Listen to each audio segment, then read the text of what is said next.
Ngwaye ikaze nawe mu munota w'amakuru.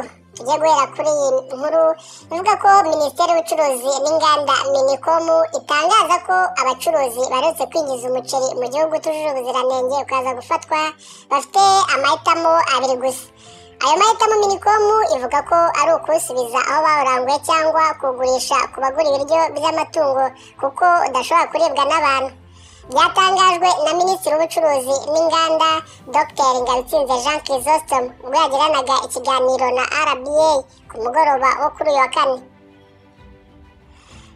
Mu karere ka Nyanza, umugabo w'imyaka 38 yafashwe akekwaho guhinga urumogi.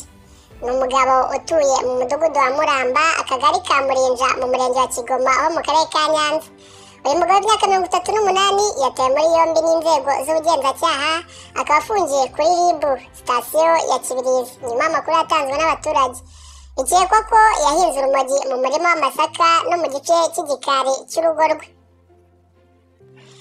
Abacuruza insinga z'amashanyarazi, ibyuma bishaje n'ibindi bikoresho byakoreshejwe basabwe kugira uruhare mu guhagurukira ikibazo cy'ubujura bw'ibikorwa remezo byifashishwa mu gukwirakwiza umuriro n'amazi.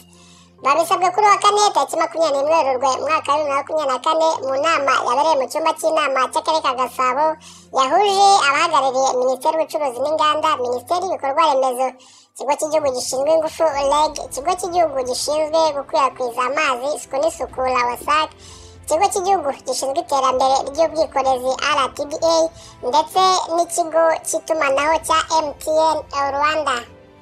Ndagushimiye twabanye muri uyu munota w'amakuru. Niba utarakanda subscribe, kanda subscribe tujye tubana buri munsi kuko buri munsi haba hari amakuru mashyashya. Ndagushimiye.